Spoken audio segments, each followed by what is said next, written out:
สวัสดีครับทุกคน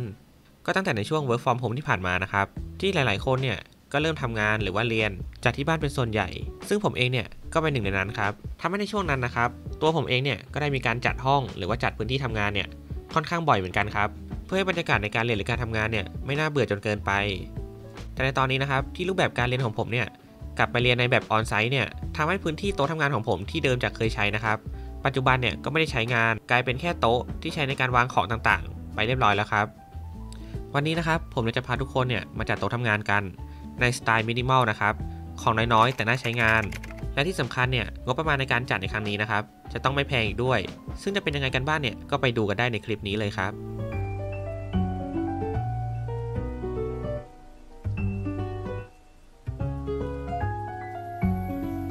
ก่อนอื่นนะครับเราก็มาทำการวางแผนหรือว่าหาแนวทางในการจัดโต๊ะคอมในครั้งนี้ก่อนนะครับเนื่องจากว่าตัวโต๊ะคอมตรงนี้นะครับเป็นโต๊ะคอมสำรองของผมนั่นเองทำให้การใช้งานของมันเนี่ยก็จะเป็นการใช้งานแบบชั่วคราวบ้างครับหรือว่าก็จะเป็นน้องของผมเนี่ยเข้ามาใช้งานตรงพื้นที่ตรงนี้นะครับซึ่งปัจจุบันนะครับการใช้งานหลักๆของมันเนี่ยก็จะมีแค่เพียงการดูหนังเล่นเกมบ้างนะครับแล้วก็ใช้ในการพิมพ์งานหรือว่าคุยซูมกรณีที่ผมเนี่ยต้องการเปลี่ยนสถานที่ทำงานเฉยซึ่งปัญหาหลักๆนะครับที่ผมเจอกับเจ้าเซตการทำงานตรงนี้เนี่ยนั่นก็คือเรื่องของปัญหาระดับจอครับที่มีความเตี้ยเกินไปนั่งทำงานนานๆเนี่ยก็มีอาการปวดคอได้หรือว่าเรื่องของสายไฟต่างๆเนี่ยที่มีความรกอยู่ใต้โต๊ะนั่นเองครับแนวทางในการจัดครั้งนี้นะครับผมเลยอยากให้มันดูคลีนๆหน่อยไม่รกมากนะครับแต่ว่าก็ยังตอบโจทย์การใช้งานที่ผมบอกมาก่อนหน้านี้ผมก็เลยทำการวางแผนในการซื้อของต่างๆเนี่ยเพื่อมาตกแต่งโต๊ะทำงานเพียงไม่กี่ชิ้นเท่านั้นนะครับเอาแค่เพียงเฉพาะที่สำคัญเท่านั้น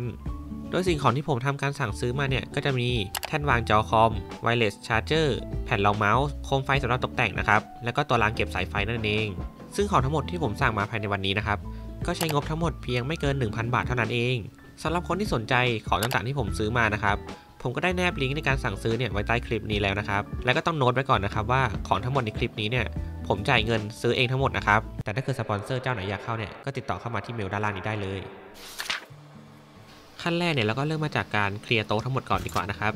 จะได้ง่ายต่อการจัดของใหม่เข้าไป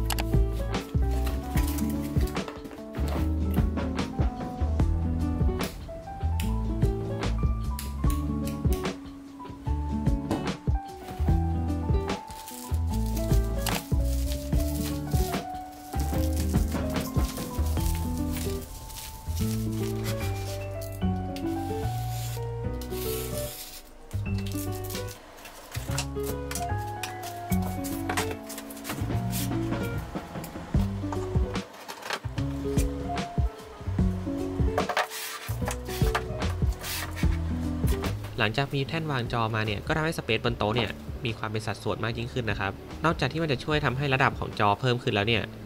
ตัวพื้นที่ใต้ล่างจอเนี่ยก็ยังสามารถวางของต่างๆเพิ่มเติมได้อีกนะครับในส่วนของแท่นไวเลสชาร์เจอร์เนี่ยจริงๆก็อาจจะไม่ได้จำเป็นสำหรับทุกคนนะครับแต่ถ้าเกิดใครที่มีโทรศัพท์ที่รองรับแบบไวเลสแล้วเนี่ยผมก็อยากจะแนะนำไอเทมชิ้นนี้ให้ใช้กันนะครับเพราะมันค่อนข้างสะดวกกับการใช้งานมากๆเลยครับเพียงแค่คุณมานั่งบนโต๊ะเนี่ยแล้วก็ทำการวางโทรศัพท์เอาไว้นะครับไม่ต้องเอื้อมไปหยิบสายหรือว่า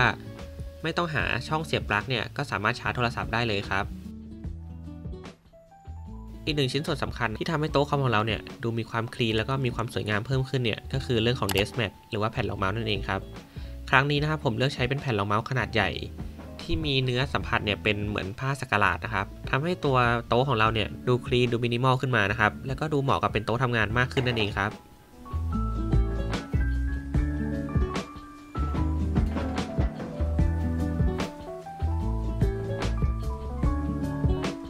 เจ้าโคมไฟอันจิ๋วอันนี้นะครับก็เป็นหนึ่งในไอเทมที่ผมเลือกซื้อมาในการตกแต่งโต๊ะคอมครั้งนี้นะครับเจ้านี้เนี่ยก็ต้องบอกตามตรงเลยครับว่ามันไม่ได้มีผลให้เพิ่มแสงสว่างภายในโต๊ะคอมแต่มันช่วยเพิ่มเติมความสวยหรือว่าความเต็มให้กับโต๊ะเท่านั้นครับที่ผมซื้อมาเนี่ยก็เพียงหลักร้อยบาทเท่านั้นเองนะครับสามารถชาร์จแบตเตอรี่ได้เมื่อเปิดไฟแล้วมาวางบนโต๊ะคอมเนี่ยก็ช่วยสร้างมูดแล้วก็ช่วยสร้างบรรยากาศของโต๊ะคอมได้อย่างดีเลยครับ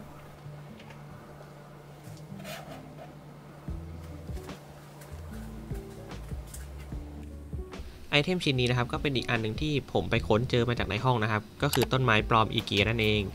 ซึ่งถ้าเกิดใครจะไปซื้อตามเนี่ยก็ราคา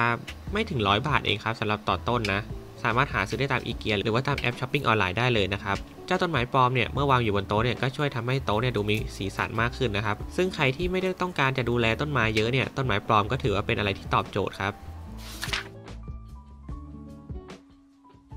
ในส่วนของการจัดข้างบนโต๊ะเนี่ยก็เป็นอันที่เรียบร้อยนะครับทีนี้เนี่ยเราก็มาดูในส่วนของงานใต้โต๊ะกันบ้างกับการจัดเก็บสายไฟนะครับซึ่งผมเนี่ยก็ได้ทำการติดตัวรางเก็บสายไฟลงไปเรียบร้อยนะครับก็ทำการเอาสายไฟเนี่ยใส่ไปตามรูต่างๆได้เลย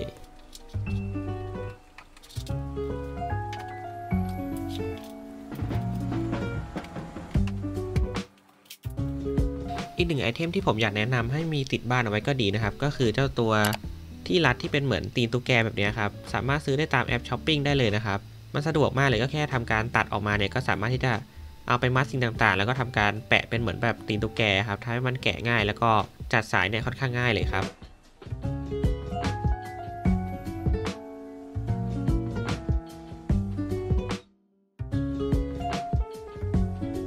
แล้วก็เป็นอันเสร็จเรียบร้อยนะครับกับการจัด Desk Setup หรือว่า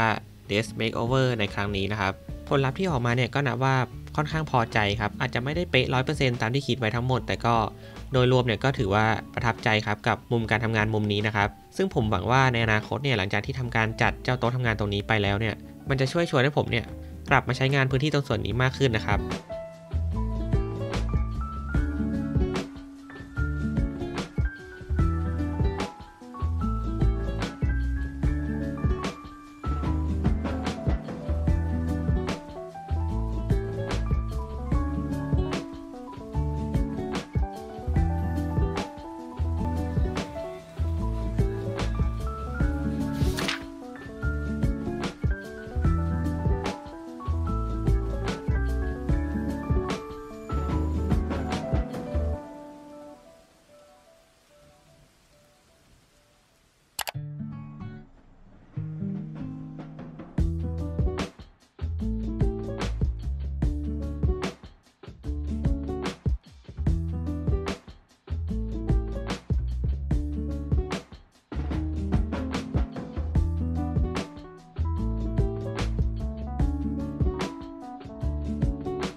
และนี่ก็คือภาพไฟนอลของโต๊ะของผมนะตอนนี้นะครับ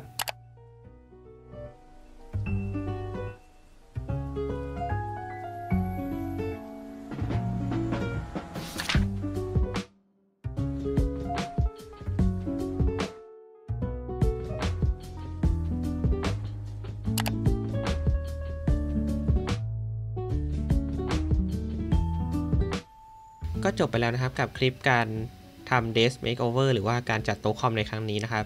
หวังว่าแนวทางที่ผมเอามานำเสนอในวันนี้นะครับจะช่วยให้เพื่อนๆเนี่ยมีแนวทางในการเอาไปประยุกต์ใช้ในการจัดโต๊ะคอมของตัวเองนะครับซึ่งสำหรับสินค้าหรือว่าอุปกรณ์ทุกอย่างที่ใช้ในคลิปนี้นะครับผมจะลิสต์เอาไว้ใต้คลิปนี้นะครับก็สามารถไปกดดูกันได้เลยใครที่ชอบคลิปแนวนี้เนี่ยก็คอมเมนต์บอกกันได้นะครับหรือใครมีอะไรอยากเสนอแนะเพิ่มเติมเนี่ยก็สามารถคอมเมนต์หรือว่าเข้าไปพูดคุยกันได้นะครับใน Facebook Fanpage นะครับกดไลค์กด Subscribe ให้กับผมด้วยนะครับลาไปก่อนครับผมสวัสดีครับ